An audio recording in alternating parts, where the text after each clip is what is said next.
Assalamualaikum warahmatullahi wabarakatuh. Kami dari kelompok 3 Bimbingan Konseling. Kami dari jurusan Ilmu Al-Quran dan Tafsir yang beranggotakan saya Muhammad Hamzan Roni, saya Sifaun Nufus Atmi, saya Al-Yafi, Saya Rahmawati. kami akan membahas mengenai kualitas pribadi konselor, model-model bimbingan dan pendekatan bimbingan. Selamat menyaksikan.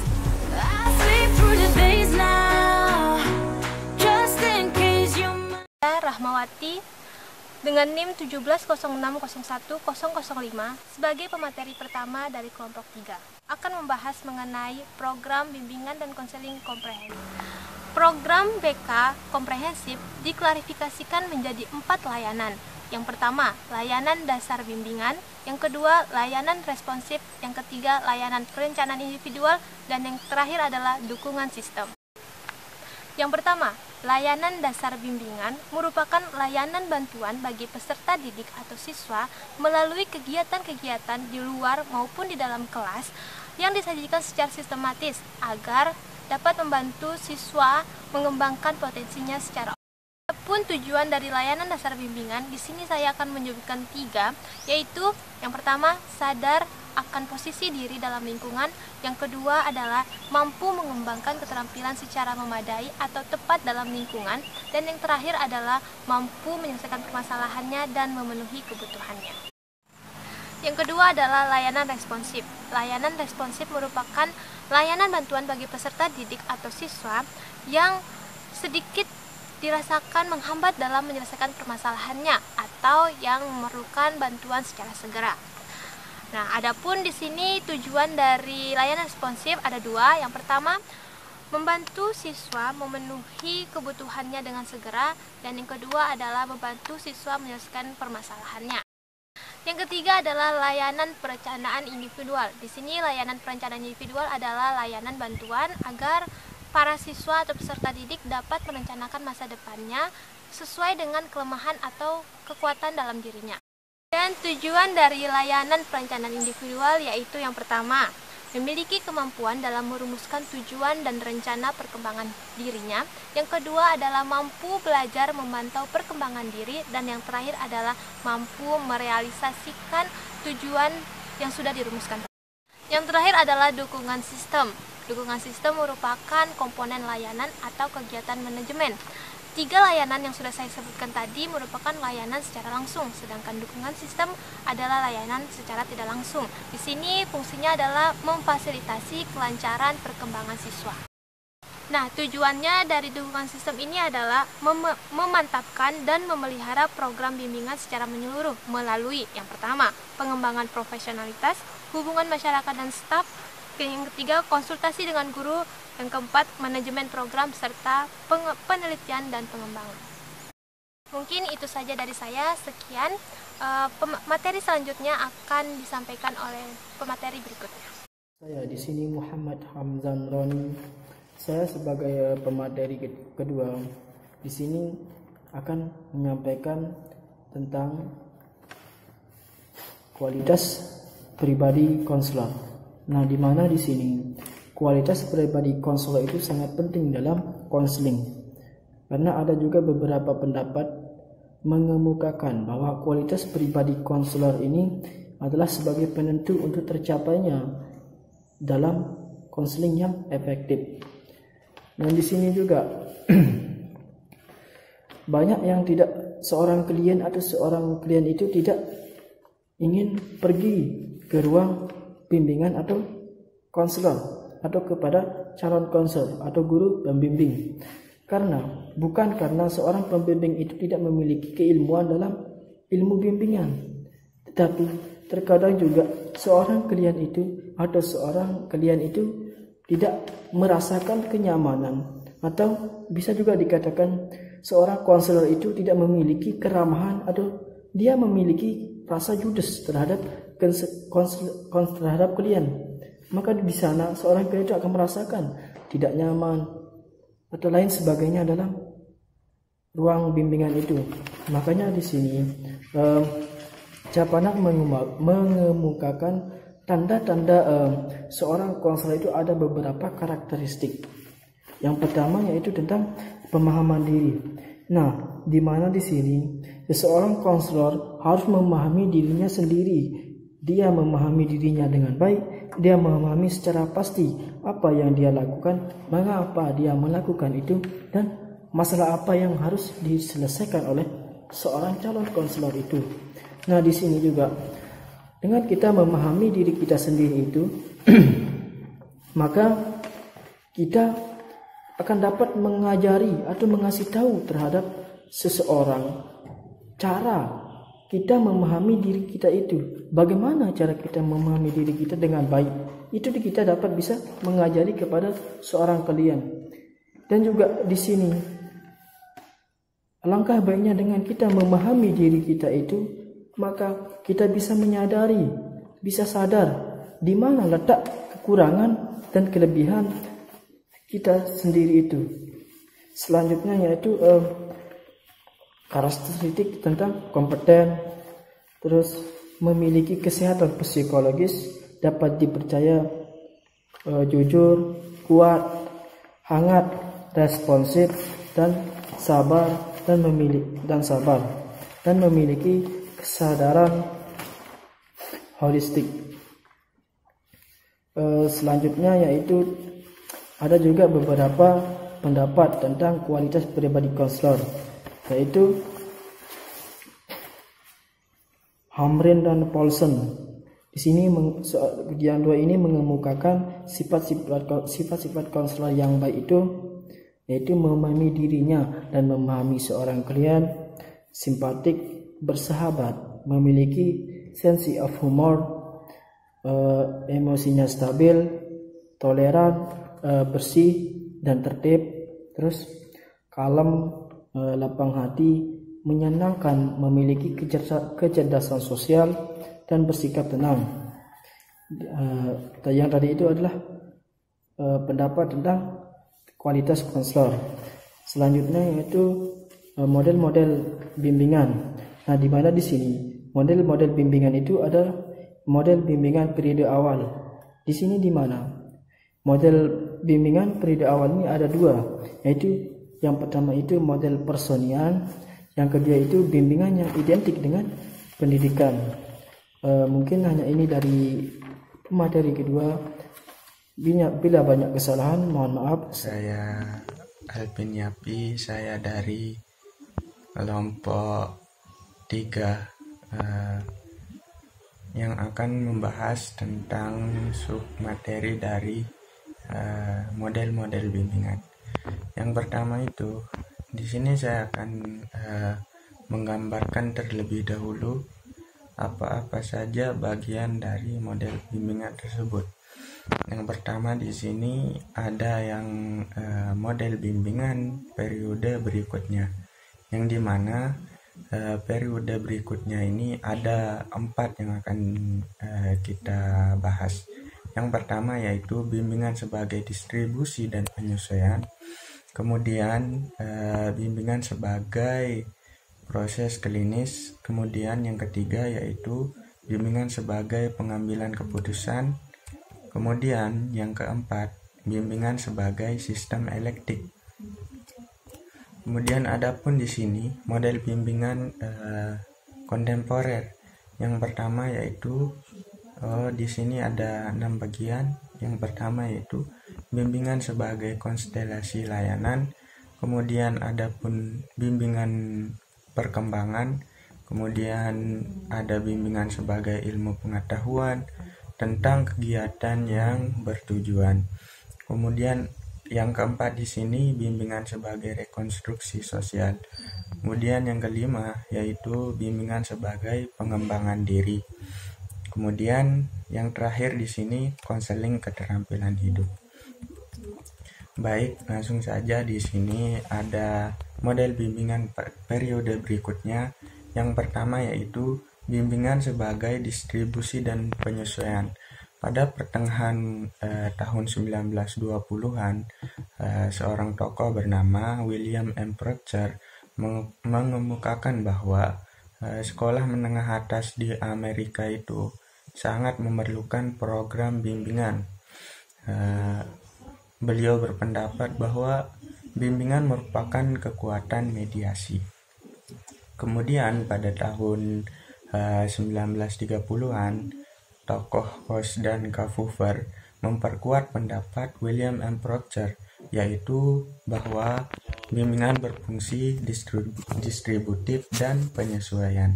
Adapun distribusi di sini yaitu konselor berupaya untuk membantu siswa dalam memformulasikan tujuan-tujuannya, baik yang menyangkut aspek pekerjaan, sosial, pribadi, rekreasi, dan yang lainnya. Kemudian di sini penyesuaian, konselor membantu siswa agar dapat menyesuaikan diri ketika dia tidak mampu memadukan pengetahuan tentang dirinya pribadi dan lingkungannya.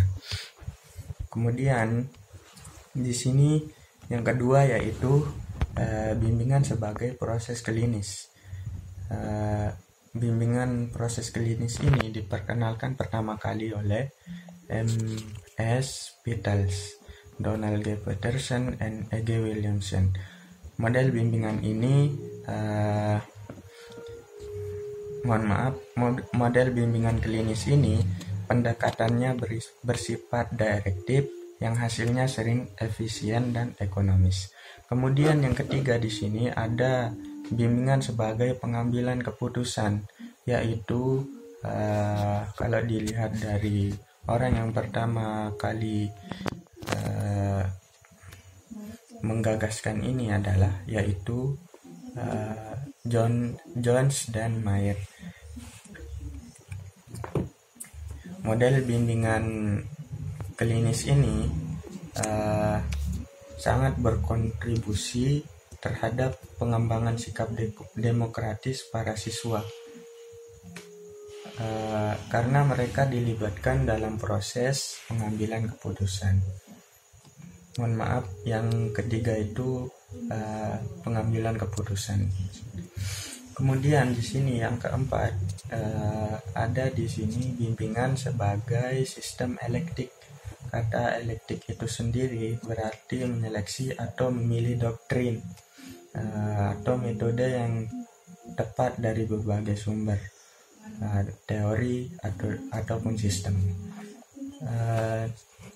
Di sini bimbingan sebagai sistem elektik merupakan kompromi dari beberapa teori dalam upaya mereduksi polarisasi dua kutub pelayanan yang pendekatannya sangat berbeda, yaitu kutub direktif dari Williamson dan kutub non-direktif dari Rogers. Kemudian saya akan menjelaskan di sini yang kedua yaitu model bimbingan kontemporer. Yang pertama di sini bimbingan sebagai konstelasi layanan. Orang yang pertama kali memperkenalkan ini adalah York pada tahun 1962. Model konstelasi ini biasanya eksis di sekolah untuk mendukung pekerjaan para guru. Program bimbingan dibutuhkan karena siswa mengalami kesulitan belajar. Oleh karenanya, para siswa perlu diberikan pengajaran remedial agar mereka berhasil dalam belajarnya. Pandangan ini bahwa menganggap guru sebagai seorang profesional profesional utama di sekolah, sementara layanan bimbingan hanya sebagai pelengkap dan konselor dipandang sebagai tenaga teknis. Kemudian yang kedua di sini ada bimbingan perkembangan. Konsep bimbingan sebagai suatu proses perkembangan menekankan pemberian bantuannya kepada semua siswa dan meliputi semua bidang bimbingan. Di sini adapun landasan-landasan dari bimbingan perkembangan adalah yang pertama itu landasan filosofis. Bimbingan pengembangan diarahkan kepada pencapaian perkembangan pribadi yang adekuat dan efektif melalui pemahaman diri dan lingkungan. Kemudian landasan individualis. Bimbingan pengembangan menekankan kepada yang pertama, kekuatan individu untuk merancang, beraksi, dan menilai hubungan antara dirinya dan lingkungannya. Kemudian yang ketiga ada landasan organisatoris. Keberhasilan program bimbingan itu bergantung kepada kerjasama antara pihak sekolah, guru-guru, dan personel sekolah lainnya. Kemudian yang selanjutnya di sini saya akan menjelaskan tentang bimbingan sebagai ilmu pengetahuan tentang kegiatan yang bertujuan. Orang yang pertama kali di sini memperkenalkannya adalah Tiedemann dan Field. Dia mendefinisikan bahwa bimbingan sebagai kegiatan sebagai ilmu pengetahuan tentang kegiatan yang bertujuan, yaitu dalam struktur pendidikan yang spesifik. Mereka menekankan bahwa bimbingan harus eksis dalam proses pendidikan. Kemudian yang keempat di sini adalah bimbingan sebagai rekonstruksi sosial. Model bimbingan ini dikembangkan oleh Opada pada tahun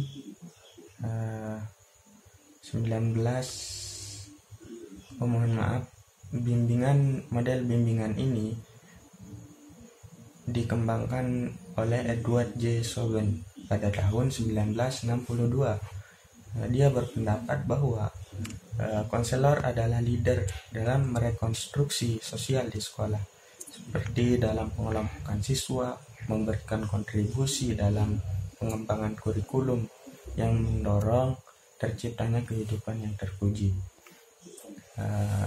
Adapun tugas utama dalam bimbingan ini adalah membantu siswa dalam mengembangkan potensinya dan menemukan cara-cara mengekspresikan dirinya sesuai dengan norma masyarakat.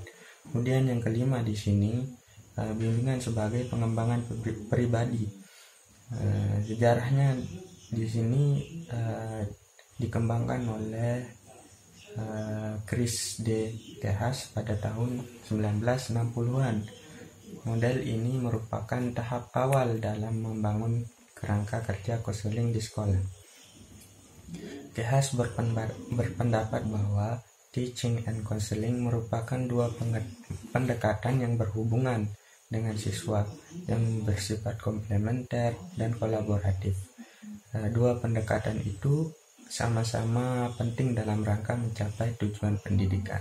Kemudian yang terakhir di sini adalah konseling keterampilan hidup. Konseling keterampilan hidup ini disebut juga life skill health atau disingkat dengan LSH. Merupakan suatu model yang integratif untuk membantu klien agar mampu mengembangkan keterampilan dalam memahami dirinya sendiri. Konseling keterampilan hidup ini dikatakan integratif karena mengkombinasikan atau memanfaatkan berbagai pendekatan dari para ahli dalam proses pemberian bantuannya kepada klien. Mungkin hanya itu yang dapat disampaikan. Mohon maaf apabila ada kekurangan. Saya dari kelompok 3 di sini saya akan menyampaikan tentang tujuan konseling. Tujuan konseling keterampilan hidup the skill person. Ini memiliki karakter sebagai berikut. Yang pertama yaitu responsiveness, yaitu keterampilan yang terkait dengan kesadaran atau eksistensi dirinya, memahami perasaannya, pemahaman akan motivasi internalnya, dan kepekaan akan kecemasan dan perasaan bersalahnya. Yang kedua yaitu realisme, yaitu mampu berpikir yang realistik. Yang ketiga yaitu keterampilan berinisiatif mendengarkan, memberikan kepedulian, bekerja sama, melakukan asertif, serta mengelola kemarahan dan konflik.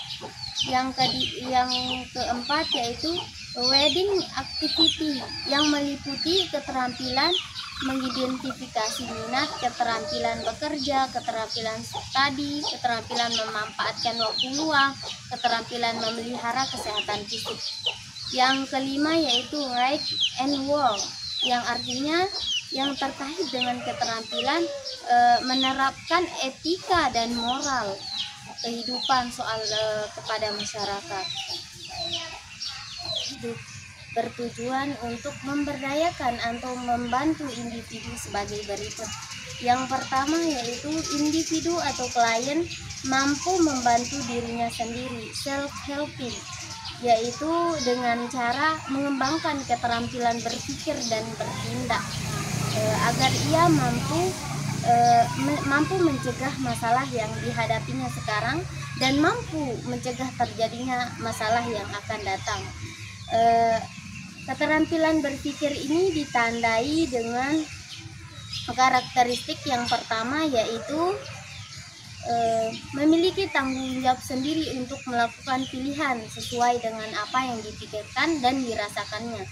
Yang kedua yaitu melakukan self-talk atau self-statement yang positif yang dapat menuntun dirinya ke arah pemecahan masalah. Yang ketiga yaitu berpikir realistik atau rasional, tidak irasional. Yang keempat yaitu memiliki persepsi yang akurat berdasarkan fakta yang tepat. Yang kelima yaitu memberikan penjelasan tentang penyebab suatu peristiwa secara akurat. Selanjutnya yaitu tahap konseling. Ada beberapa tahapan yang harus dilalui oleh konselor dan klien. Tahap pertama yaitu mengembangkan hubungan, identifikasi, dan klarifikasi masalah.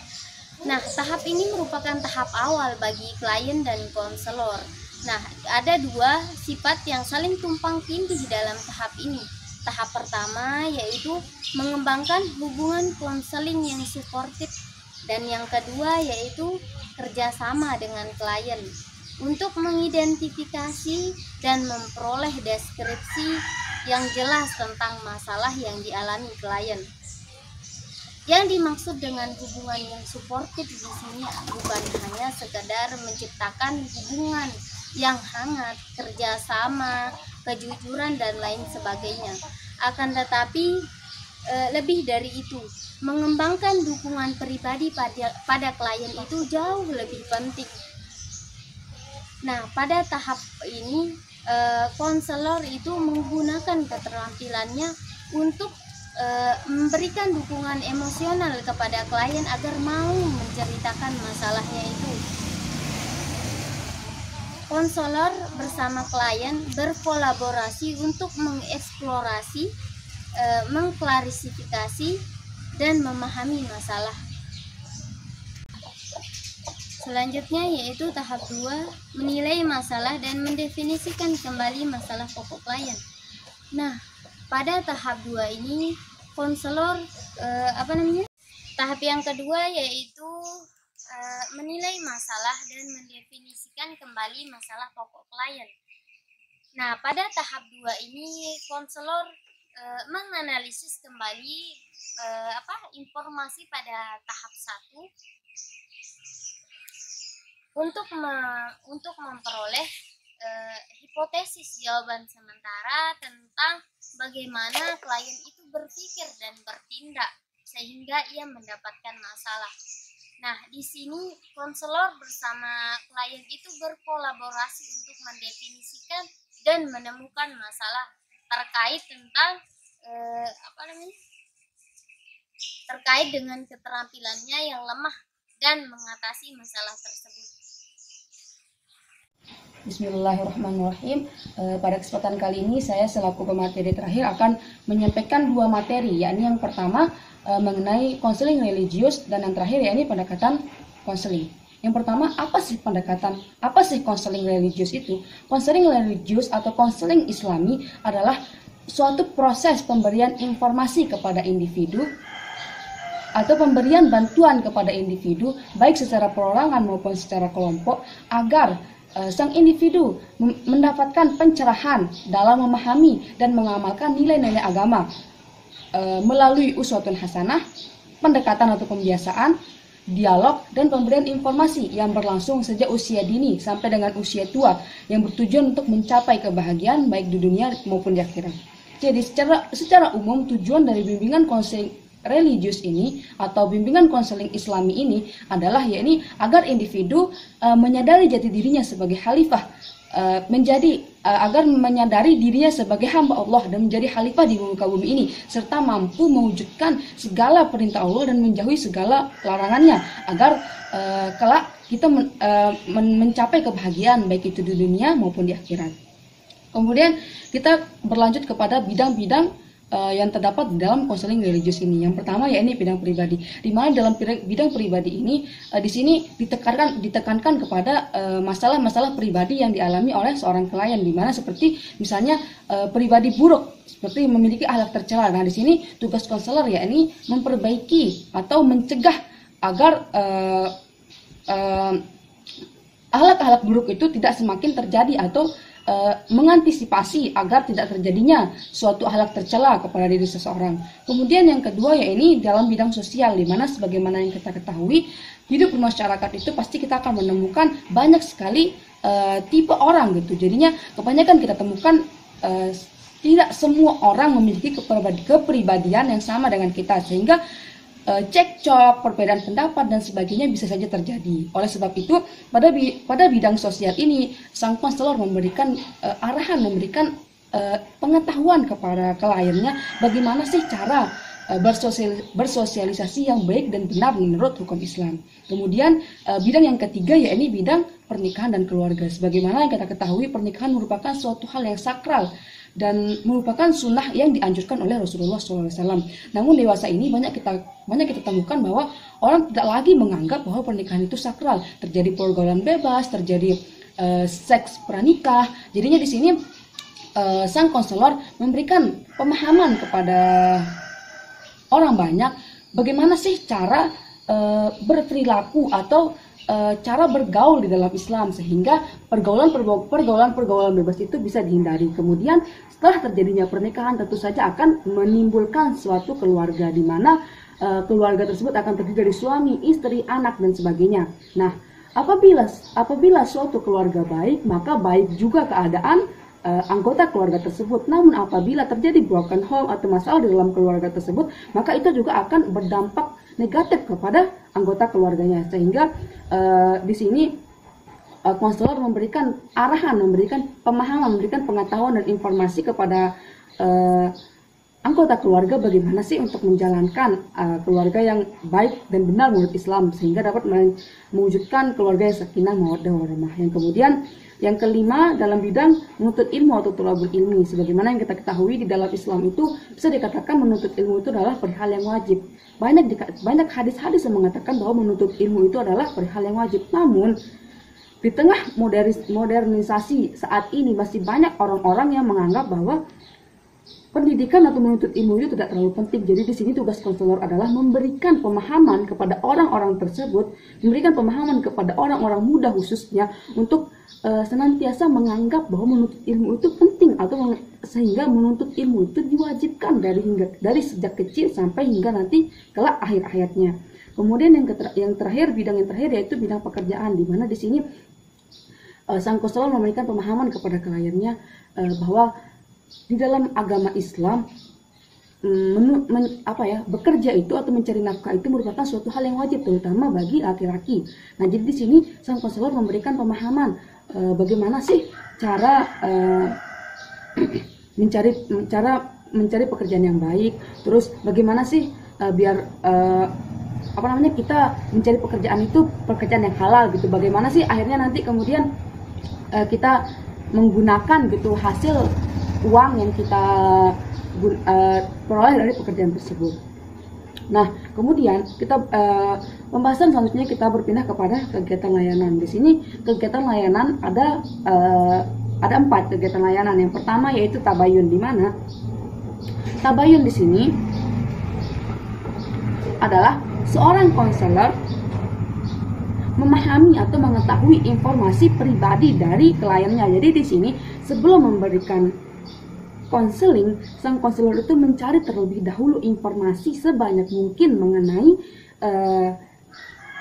kliennya. Ini bertujuan untuk sang konselor memahami karakteristik, memahami sifat dari sang kliennya sehingga bisa memberikan masukan dan arahan serta informasi-informasi yang sesuai dengan karakteristik sang klien. Kemudian layanan yang ketiga yaitu berupa al-hikmah, di mana di sini al-hikmah ini adalah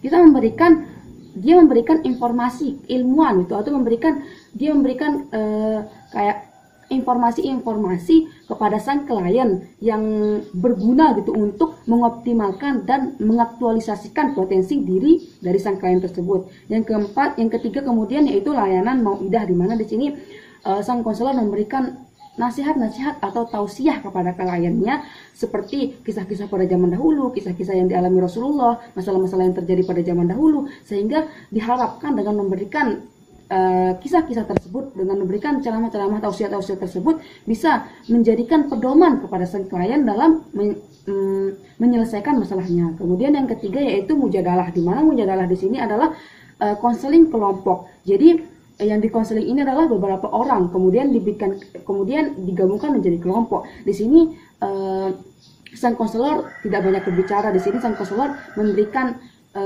kesempatan lebih banyak kepada kliennya untuk mendiskusikan, mengeluarkan apa sih masalahnya, kemudian mendiskusikan bersama-sama bagaimana jalan keluar yang baik untuk pemecahan masalah tersebut.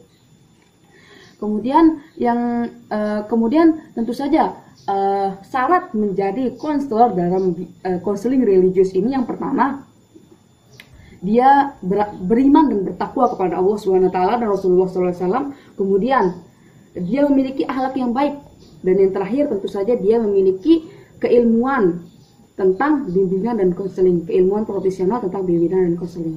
Nah, selanjutnya kita berpindah kepada pendekatan layanan. Di sini ada 4 pendekatan layanan, di mana yang pertama pendekatan krisis, pendekatan remedial, pendekatan preventif, dan pendekatan perkembangan. Apa sih pendekatan krisis itu? Pendekatan krisis itu adalah pendekatan yang berupaya untuk mengatasi krisis-krisis yang dialami oleh sang klien. Di sini sang konselor menunggu datangnya sang klien membawa masalahnya, kemudian baru dia memberikan arahan-arahan dan sebagainya. Kemudian yang kedua remedial. Di sini remedial itu adalah berupaya untuk sang konselor berupaya untuk mengatasi masalah-masalah yang dialami oleh kliennya. Di sini sang konselor memfokuskan kepada kelemahan-kelemahan dari sang klien sehingga dia bisa memperbaiki kelemahan-kelemahan tersebut. Nah, yang ketiga yaitu preventif, di mana di sini kalau pendekatan preventif ini di sini sang konselor mencoba untuk mencegah terjadinya masalah baik saat ini ataupun yang akan datang kepada sang kliennya gitu. Jadi preventif ini adalah pencegahan terjadinya suatu masalah. Nah, yang terakhir yaitu pendekatan perkembangan. Pendekatan dan bimbingan dan konseling pada saat ini kebanyakan menggunakan pendekatan perkembangan, di mana menurut Muro dan Katman teknik dari pendekatan perkembangan ini yaitu pembelajaran, pertukaran informasi, bermain peran, tutorial, dan konseling. Ya, mungkin hanya itu yang dapat kelompok kami sampaikan. Terima kasih atas segala perhatiannya. Kami mohon maaf apabila terjadi banyak kesalahan. Terima kasih telah menonton video ini. Jangan lupa like dan share ya videonya. Wabillahi taufiq wal hidayah. Wassalamualaikum warahmatullahi wabarakatuh. Wabarakatuh.